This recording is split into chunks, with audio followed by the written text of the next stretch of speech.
What's happening, my Jacked family? Coach Scott here, jackedafter40.com and shreddedafter40.com. Welcome to another episode of the Jacked After 40 podcast. Today I'm joined by one of my coaching clients, Richard Schuller, who is 81 years young and in absolutely phenomenal shape. He is a strong beast of a man. We have a great discussion on how his training has evolved over the decades to keep him in this lifting game for the long term, for a lifetime, continuing to progress in a variety of different ways. We also talk about how he had to modify his training during this past 18 months training from home. We talk about his nutrition strategies, how they have evolved over the years. Just a phenomenal discussion. Richard is an incredibly knowledgeable guy. I have learned a lot from him as well. He's got a great website, Midlife Hard Body, and has also published several books. You can find them on Amazon.com. His bestseller is Powerlifting Over 50. You are going to pull some golden nuggets from today's podcast and just have a blast listening to it. I'm looking forward to hearing your feedback and insights. So be sure to drop a comment down below and do us a favor and smash that thumbs up button. We'd really appreciate it. If you know a fellow bro who would benefit from listening to today's podcast, do him a favor and share it with them. Let's get to it. All right, Richard. So we've been working together for a good, I think it's been about 13 years or so. At least a dozen years. Yeah, at least a dozen years. It's been great getting to know you. I've actually learned a lot from you through this process, especially with you having the powerlifting background. I remember when you came to visit me, I don't know, 10 years ago or something, the first time you came down here, we recorded a bunch of workout videos. You introduced me to band training, resistance bands. And that was a blast, like incorporating that into my workout. Oh, yeah. So it's been a great evolution, like learning from each other throughout this process here. Yeah. And it's been fun seeing how your physique has even transformed over these past few years. Honestly, I think the past 5 years, you look better than you did 13 years ago or so, like leaner. I mean, you've always been in good shape, but I think like you've even made more leanness more of a priority during the past few years than normal. So I just want to know, like, what kind of like, I know I hear from a lot of other guys, they say like over 40, over 50, it's more or less training is less about vanity and more about just living for health. So are you still training for vanity? Do you still like to look good? Sure. You still want to look good for the beach and all that? Well, absolutely. Come on. I mean, I'm 81. I still want to look good because I feel great. And you mentioned that I've gotten leaner over the last few years. And I think one of the things that I took away from working with you is one day, I forget when it was, I just said, what the heck? I'm competing at 181. I may as well go back and compete at 163. Those are, And I said, okay, sure, why not? It was just sure. So I cut down to 160. Actually, I overshot it. I went down to 157. I'm 5'10", so this is and I enjoy looking good. I enjoy nice clothes and things like that. Yeah, I mean, there's no question that regardless of your age, you want to look your best, and certainly that's been part of my shtick. I love it. That's key. And like you're not sacrificing leanness for strength. Like you still had fantastic strength in your deadlift. I mean, you've been competing in recent years in powerlifting. Right. So like your squat, your deadlift, your bench pressing, it's all impressive in spite of like how light you are and your age. Like it's mind blowing. Well, and see, that's what's cool. You get to play these games like you were a kid, but I mean, as far as U.S. national level, I'm right up there as far as the best in my age and weight group. So again, I just enjoy the process, and I've been lifting weights since 1955. They did have electric lights then, and stuff like that. It's always been something I've enjoyed doing. Enjoy the process. It's not strictly goals like but it's, I love the process. I look forward to working out. I know you do too. Yeah, I mean, when That's I've been around you, it's sort of like you're champing at the bit. It's time to hit the gym. I love it. That it is. I mean, this is the way it should be. Looking forward to your workouts, looking forward to your Right, right. training. It enhances all aspects of your life, It really enhances your does. mood. Hmm. Yeah, Yeah. So it's great to see, like, again, how your training has evolved over the years, like from like a strictly like very powerlifting focus to incorporating some more bodybuilding type movements, other like functional training type movements. One other thing I'm curious about in regards to, because I see a lot of people setting goals, building muscle after 40, getting stronger after 40. Like, it's finite. Like, we can't continue yeah, to get yeah. stronger and stronger. I think, like in powerlifting specifically, you've competed for decades in that. I think there's a reason why they have age categories. Like There is. people, There they is. they they assume that you can progressively get stronger and stronger. You should always progressive overload, progressive resistance should be your goal for life. And that's, I don't, we can't continue to get stronger and stronger and stronger. Otherwise, I think you competing over 80 should be stronger than the guys in their 20s right now. And just not the case. That's what happens when you plot the line that way. Yeah, you're correct. Yeah, I mean, I'm not, on a pound for pound basis. I'm really good at my age, but not this nearly the same as I was in my 20s or 40s or even 60s. But geez, everything's relative, and the one thing that I find that's not relative, which you can attest to, is that the quality of your life is really, really good. When you feel great, everything else, everything else feels good. And and you have all kinds of sort of positive connection with whatever else you're doing. For example, I'm working in two startup companies now. I'm 81. I'm supposed to be, pastured, but I've got working with two startup companies, in different technical areas. But yeah, I mean, I think that's just part of feeling great and enjoying life. And Yeah, I think it's just proof of, I think, resistance training, taking care of your health and everything. Like, this is the fountain of youth. Like, most people have always, even when I knew you in your 60s, most people never assumed you were in your 60s. When you turn 70, like, you're kidding me. Then you turn okay, 80 and they're like, come on now. right. It's so looking good, looking lean, looking strong. And then they see you lifting, like you Yeah. turn heads in the gym, seeing what you can Oh yeah. lift. Yeah, I have one hilarious story about that where I was just visiting a gym in Lawrence, Kansas, and, and some woman starts yelling at the gym owner, "There's an old man over there who's going to kill himself." People just have no clue. They just assume Clue, no if clue. you're over 80, you're supposed to be frail and you got to take it easy. Go lift those soup cans and all that. Yeah, Don't want to yeah. hurt yourself. Don't want to hurt yourself. No, no. Anyway, So but I'm curious how, like, so how has your training evolved over the years, especially like over 50, mhm. then when you get 60, 70, 80, have things changed much during the past few decades?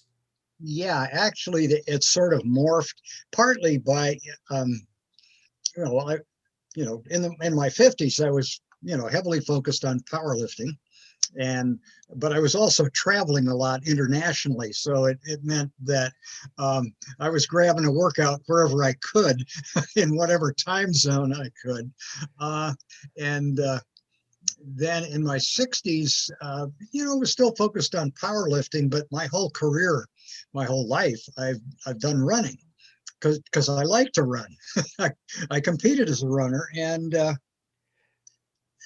so I did that too. So I guess the word back then was cross training. Now they've got whatever other the terminology is, but yeah, aerobics is really critical and really important to your fitness and how you feel. But yeah, gradually what I've gone to is I think I was one of the first people in the U.S. to buy kettlebells from this crazy Russian, Pavel. This was back, it's got to be over 20 years ago when he first came to the U.S. And I started using them, and boy, have they been a special, um, a special ingredient. No back pain, no shoulder pain, no any of the limitation types of pain or restriction that I find so many of my age peers and much younger seem to encounter. In fact, I was talking with I forget who it was a couple of days ago. They're in their 40s and they says, well, what do you do for a bad back? Well, you work on your core for one thing. And if there's anything that'll blast your core, it's kettlebells. The other thing that I mentioned to you, I think when we were just talking on the phone, um, a week or so ago, now I've gone back to Olympic lifting, you know, okay, and I use the techniques that I used when I was competing in Olympic lifting back in the 50s and 60s, early 60s. That's not my age, but the year. Yeah. And but what I find is that it sort of gives me a nice change of pace, and boy, is it a body blaster. Any one of those lifts, you're going to use 70 to 80% of the muscles in your body each time, each lift. So, but so very, it's functional. Again, totally you want to functional. live like strength is your greatest asset, but mobility is incredibly important. Just overall functionality. So yeah, coming up with your own kind of hybrid approach to Right. training overall, taking all kinds of movements, whether it's from powerlifting, Olympic lifting, bodybuilding, Right. kind of Right. morphing it all together in a way that just suits you where you're at, allows you to feel your best, look your best, and just function through everyday life at your Right. fullest. Right. Oh, absolutely. Absolutely. And I think, I've picked up a lot of bodybuilding stuff from you. I mean, and again, it's just sort of like, oh, well, that looks like a cool move. I'll try that one, and so, I'll do it for a month or something like that, and again, it just becomes part of the toolbox. It, And I'll go back. See, there's only so many things you can do in a workout. So, I love it, man. And it's this, see, here you are, 81 years young and just so still playful with this oh, lifestyle. Like when yeah, I'm telling these guys over 40, I mean, it's a lifelong thing, and we continue to learn and we can continue to grow in many different ways. But the goal is to always have fun always with our have fun training. with it. Yeah. Oh, yeah. Yeah. And again, I think I saw you out on your paddle boat the other day, and I thought, geez, I wish I could do that. Well, I can't because there's no place, handy where I can put a paddle boat in. But, it's this idea that physicality is fun. It really is fun. And Yeah. once, I think there are so many people that are my age and much younger that basically they endure their body rather than enjoy it. Um, Constant, I mean, I'm 81. I don't take a single prescription drug. Don't have to. Um, my vital signs, as you call them, are all within normal range, which is pretty unusual even for somebody in their 40s. But again, just the lifestyle and the way I, work out and eat and take care of myself, I think means that, I can kind of hang on to this package for a long time. So, Exactly. It's the best preventative medicine. That's the first thing that came to mind was when someone approaches you, like, what do you do for a bad back? And the best thing is like prevent it from happening. Yeah, like you said, yeah, strengthen your core, do things that can kind of reduce those risks of sure, injuries sure. happening. Oh yeah, yeah. And again, you think about rehab as part of your life. Um, I mean, you get injured, as you wind up doing some rehabilitation work, and you get back to where you were before, occasionally better, and Yeah. sometimes not quite, but Yeah, Yeah, and you can't go through decades of training like this without some little niggles and pains and little minor exactly. injuries here and there that you have to work through, and even that is an education experience Oh yeah, in and of yeah. itself. And again, it's all really valuable, and again, getting the most out of your life, because the I think I was very impressed by some guy who one time told me, he says, "Look, this life is not a rehearsal. This is it. This is what you got to do, and this is the body you have to do it in. You don't get to change, Exactly. swap it out. You know." And I find so many people treat their bods like it's a junk car. Like when it gets totally beat up, you'll just go trade it in, or drive it off a cliff somewhere, or go to the doctor and say, "Fix me." No, Yeah. doesn't work that way. Yeah, yeah. You may want to you buy a car and you say, I'm going to run this into the ground before getting a new one. You don't want to be running your body into the ground. It's you No, want no, to no, no, no. You don't. Yeah, and it's interesting. I encounter so many people who, just by virtue of the fact that this is kind of a lifestyle I enjoy. I mean, granted, my technical work takes me far afield. In fact, you would think it's completely the opposite. But I find a lot of the guys I'm working with in these startup companies are, I mean, they're physical fitness. Fanatics. I mean, not fanatics, that's the wrong way to put it, but it's really, really important to them. And some of the guys in their 60s are still competing in some stuff, not the same thing I am.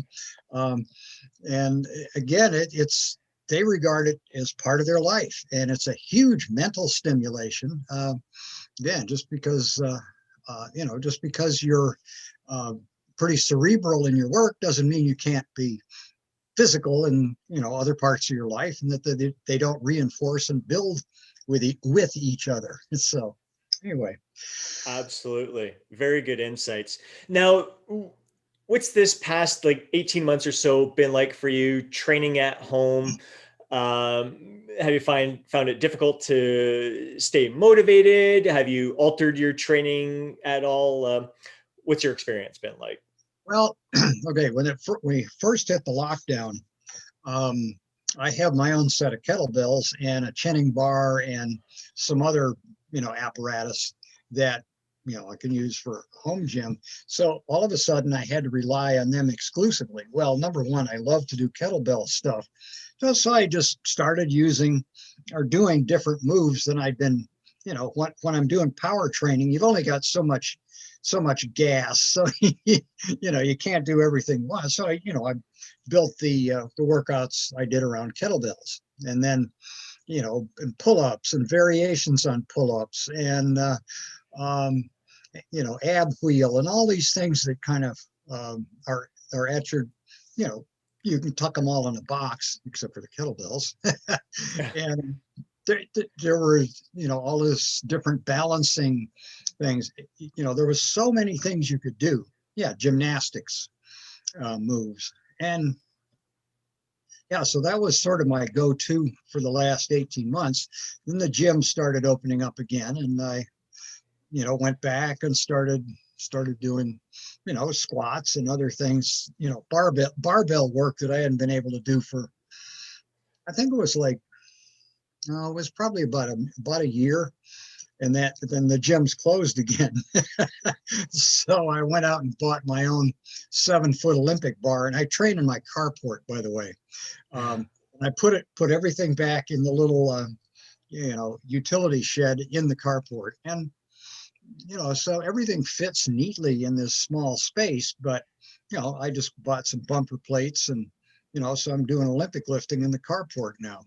um, I have free membership at a couple of gyms, but and not that inclined to go to them now, just because it's an expedition as opposed to change clothes and walk down to the carport. So um, Exactly, exactly. I just want to touch on like the Olympic lifting once again there. So you mentioned you got your Olympic bar, you got the bumper plates there. So when you're looking at, man, it's been a little while since I've done Olympic lifting, how do you start off with getting back into it? I know me personally, I know you didn't like, I'm gonna go try to lift what I did last time I did Olympic lifting. Wouldn't What's get the your bar off the approach? floor. Well, okay, my approach, which is interesting, which is the way that most of the Soviet teams trained, is you start with a broomstick, no weight at all, and you practice the movements with no weight.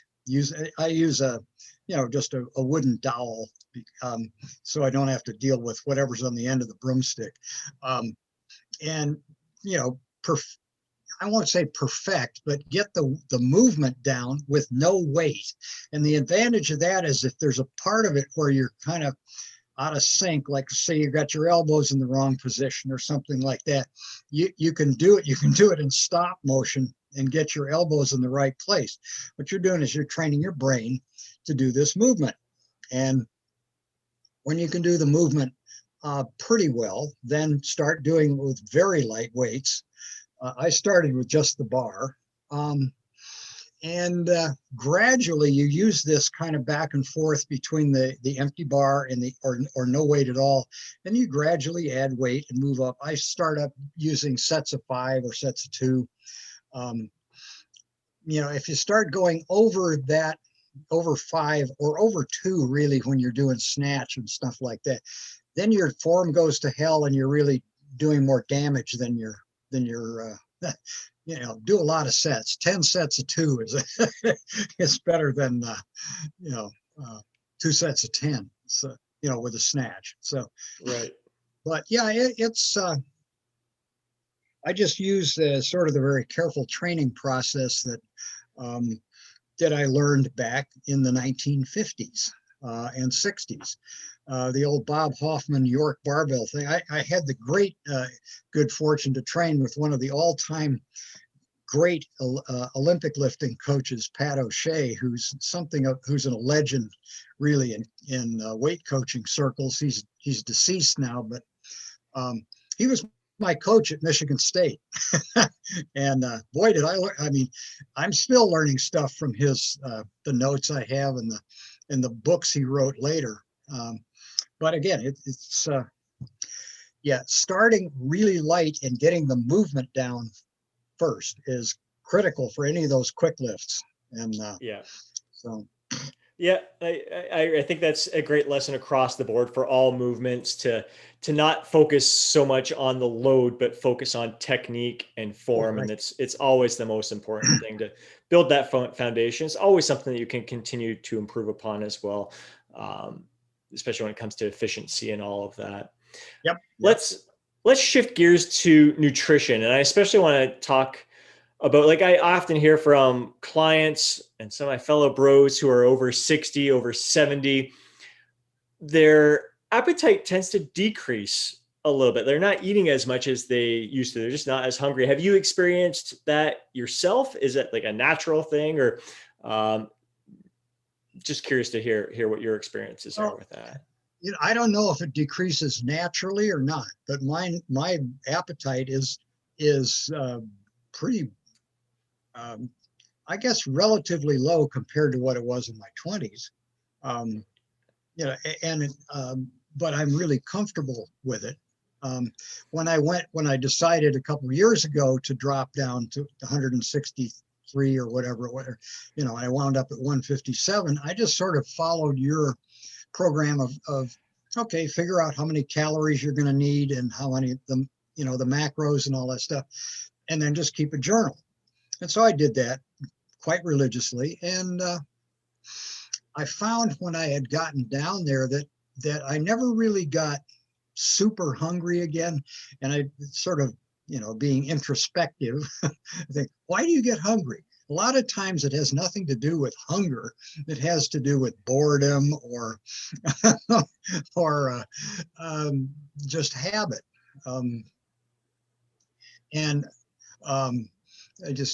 We're recording this thing. I had breakfast a little while ago with my lady friend. And anyway, I used to think, God, we used to have these giant lager breakfasts with 2 eggs and hash browns. I don't think I could finish that. But I don't know whether it's because my appetite's diminished or just because I feel better eating an appropriate amount. And Exactly. And I think that's a lifestyle thing as well. I used to be the same. I used to be able to have very large meals, but uh, since shifting my approach and listening to my body and not realizing like I don't feel so good when I have big meals, right, because I'm consuming eating just to satisfaction most of the time. Whenever I right, do eat above that point, I'm like, whoa, like you really feel it more than yeah, normal. So yeah, it's lifestyle probably more than anything and your yeah. But habits. again, you did a video on this a couple, I don't know whether weeks or months ago, but I remember you were saying, hey, when you overeat, you feel awful. And I said, oh yeah, but you tend, when you're in the process of it, you tend not to think about, geez, do I want more? Do I really want this? Or am I just doing it because my hands are moving? Yeah, and you feel like crap. And you were talking about, yeah, you go to bed and you have, acid reflux. And I think that probably it's a refinement of getting used to listening to your body and saying, okay, this is what I want and I need. Um, and you're not denying yourself anything. I mean, you can have stuff, but you wind up making choices that are um, much better for you. And it often struck me that people, when they talk about dieting, they say, I'm on a diet, like there's this force outside that's telling me what I can and can't do. So that as soon as the diet's over, okay, Katie, bar the door. uh, it's not, hey, I choose to do this. Yeah, I mean, hey, the last time you and I were together, which was before COVID, yeah, we just go out and we eat what we choose. Yeah, and it's us making the choice, not this outside force. And that really is what you call lifestyle. It's just, you listen to your body and you appreciate uh, what you're experiencing at the moment. So the Exactly. taste, the taste, and when you're shoveling it in, you can hardly taste anything. So, 100%. Yeah, most people don't take the time to chew, which is where that's the most important part of our digestion process is chewing our food, and we just like chew it a couple times and swallow a big chunk of it rather than yeah, really and hope you don't chew, choke. yeah, exactly. Chewing it and savoring it. That's Yeah. just solid advice all around. And think for our fellow bros listening to this podcast, really realizing the value in experience. It's one thing like education through books and all that, but just hearing your heightened sense of awareness, your willingness to experiment with so many different approaches, Yeah. and just continuing to formulate different plans that just suit you best in this moment. Just like experience is the greatest teacher, and having that heightened sense of awareness, a playfulness with this lifestyle is absolutely key. So one thing I like to, in closing here, just kind of what's at 81 years young, I guess, what would you tell your younger self, or what kind of advice do you have for us younger bros who are maybe in our 40s or 50s, just in regards to this overall lifestyle? Oh, well, I guess enjoy the journey. I mean, really enjoy it. And as you said a few moments ago, savor it, because you will never have you won't have 5 minutes of yesterday ever. Um, and, you know, all of this experience is special. And you're only going to get to have it once, but you can have a great time experiencing as you go. Um, I think that looking good is just part of this whole package of feeling good, living being at your best. When I say be at your best, I mean I've got mental, kinds of ideas as well too. Like I'm working in certain areas of computer science and mathematics that didn't even exist when I was going to grad school, and I love it. It's exciting. It's fun, and just like working out is fun. Just like eating, eating right is fun.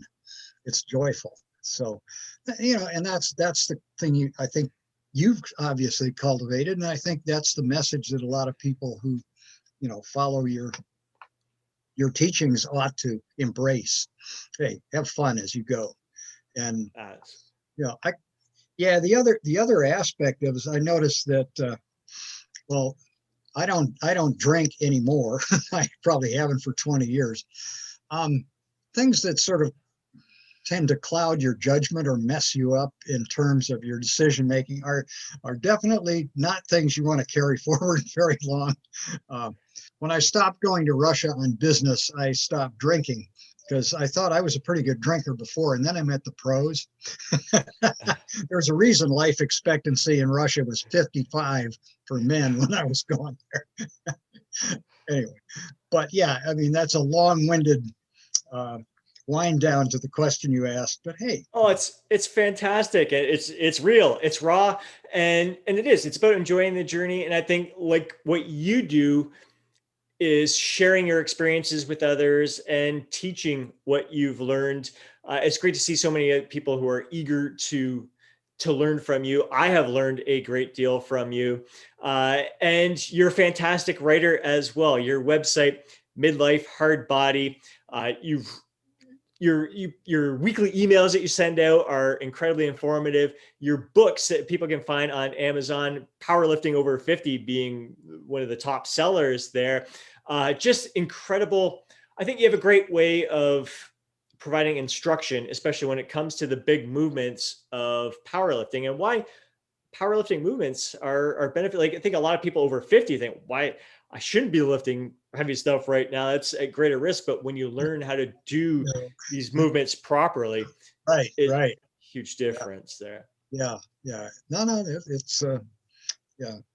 Well, thanks for the compliment, man. I mean, It's I've learned a ton off you in the time we've been friends and colleagues, and Scott coaches me on the business aspects of online marketing and so forth. And um, but yeah, this is something special. This is I regard being fit as an opportunity that life presents to you, and boy, take advantage of it. Take I love advantage. it, man. I love People. it. And just never stop learning and growing in all Mm, areas. Just growth is never ending. You're not slowing down. I think that's that, and it is a big part of the fountain of youth as well. So taking care of your absolutely. body and your mind. Yeah, yeah. Because if you don't take care of both of them, then guess what? Somebody's. the the inevitable decline. Well, yeah, Satchel Paige used to say, "Yeah, you got to keep moving because there's something trying to catch you from behind." So, That's awesome. yeah, Well, brother, as always, it's fantastic talking with you. I am certain that people are going to be fired up listening to today's podcast, and I'm looking forward to hearing the comments down below. So, if you enjoyed this episode of the Jacked After 40 podcast, please do us a favor and smash that thumbs up button, as well as drop a comment down below to share your feedback and insights from today's episode. And if you know a fellow bro who would benefit from listening to today's episode, especially those bros who are not only over 40, but over 50, 60, 70, 80, thinking anyone yeah. who thinks that you can't be 80 and continuing to make progress and live in this life, share this episode with them. It's Yeah, never yeah. Oh, too thank late. you. Yes, yes. So, hey, thanks, Scott. Appreciate it. It's always great working with you. So, and All getting right, my a man. chance to talk with you, man. So, all right. Have a good day. Thanks a lot, man. Take care.